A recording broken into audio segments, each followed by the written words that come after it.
So I'm just sitting here transplanting some delicate celery seedlings, 2-leaf seedlings, very small and obviously time consuming.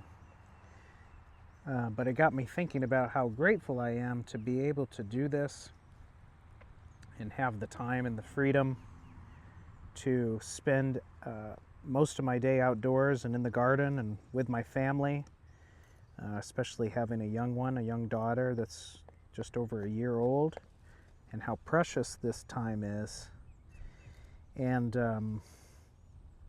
how my entire journey's kind of led me here, from pursuing arts in the big city and jumping around from Nashville to Los Angeles, originally from upstate New York, and just how it's all kind of led to this type of lifestyle where really getting to be in touch with growing our own food and prioritizing time and freedom over anything, which took a long time to really appreciate.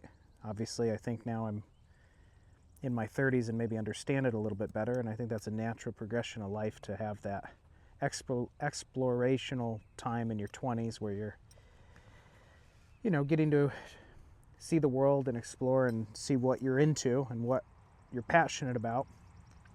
And for me, it's been a lot of different things that have all, again, led to this type of lifestyle of homesteading and spending time in the garden and growing our own food and being more homebody-ish than we maybe would have thought a couple of years back. But I really think there's so much beauty in just getting back to our roots of things that we've been doing for so long as human beings, understanding the natural world and feeling comfortable in it, which is something that I think so many of us have kind of forgotten about, in the past handful of generations have kind of lost touch with through the busied world we live in.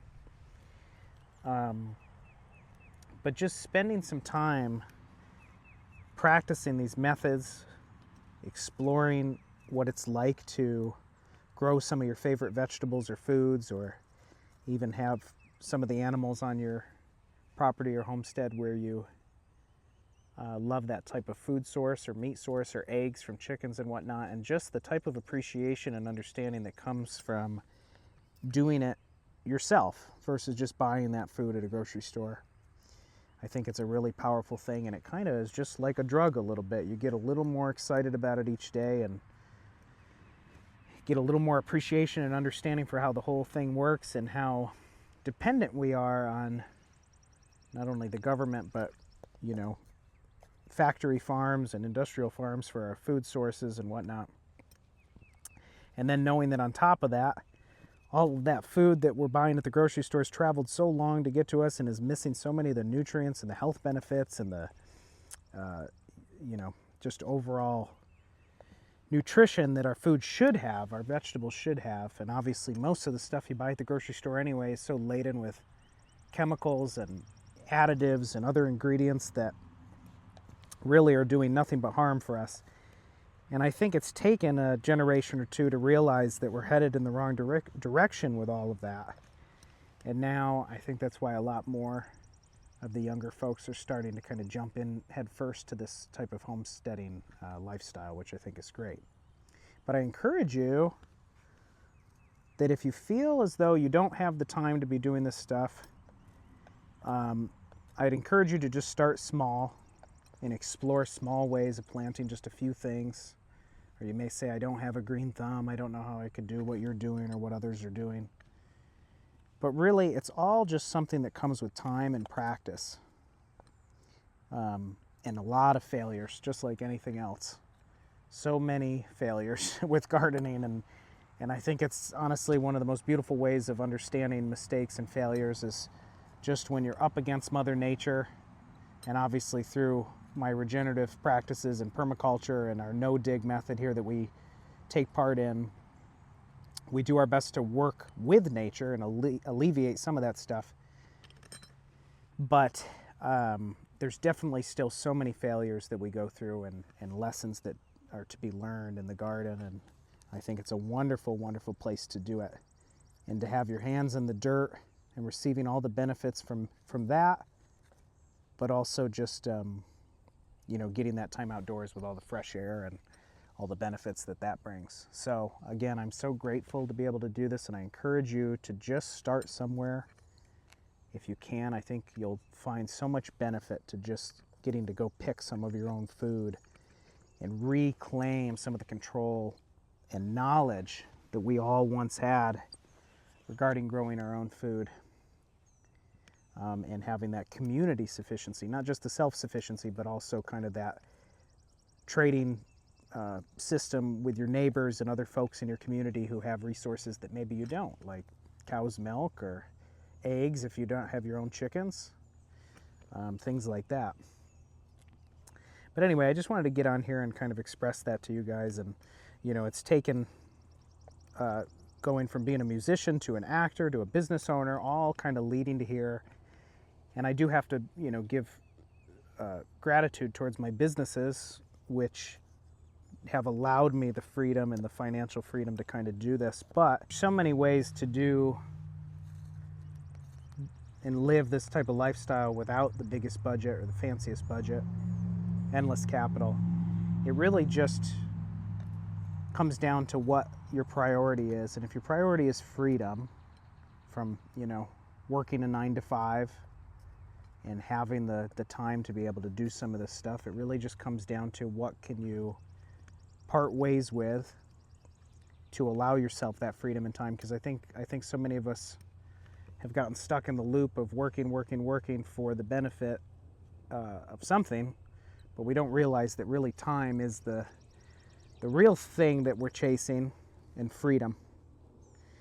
So in my case scenario, my businesses, and I always kind of said this, but I said I want freedom more than anything. So instead of being, you know, running myself into the ground with the businesses, it was just a matter of a means to an end of giving myself that time and freedom.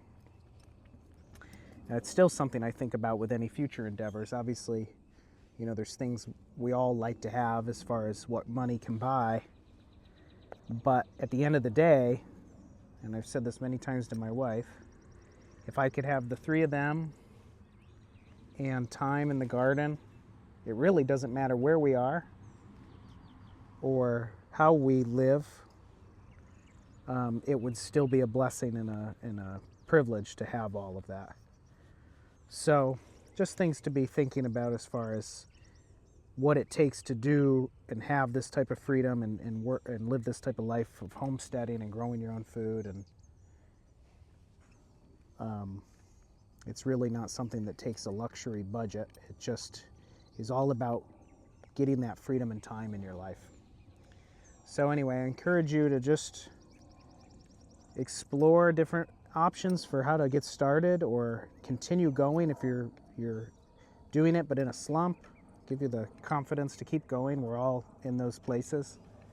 And also to stick around our channel here, where we're going to be posting a lot more tips and tricks on different things we're doing on the homestead as far as regeneration and you know, different permaculture practices. And I'm actually just about to launch in-depth 10+ hour course on the whole process of regenerative homesteading and gardening, where we go into depth on everything we do here on our homestead. And also there's going to be a community platform as well, and a channel and membership where you can kind of stick with us month by month on in-depth videos and Q&As and all kinds of stuff like that. So if that's something you guys are interested in, please reach out. I'll be launching that soon, where it'll have so much to offer you guys, and is really everything that I've learned over the past handful of years and been able to package up and showcase for you guys, that's been so helpful to me and allowed us to do kind of what we're doing. So stick around and reach out if that's something you're interested in. But regardless, this channel is going to have a lot of great material. So keep stopping by, and I'd love to hear from you guys on what you're doing with your gardens, even if it's on a tiny scale or a large scale. It'd be great to hear and compare and understand what's working for you, successes and failures. It's all part of the journey. But just felt like getting on and discussing for a minute as I'm sitting here. I'm almost filled with this tray of celery. It's taken me a good bit of time. Little tiny 2-leaf seedlings, very small seed, pricking individuals out, and these will be beautiful celery plants in no time. So sending you guys all the love. Remember to slow down, take time to appreciate the outdoors, and get your hands in the dirt. There's so many great benefits.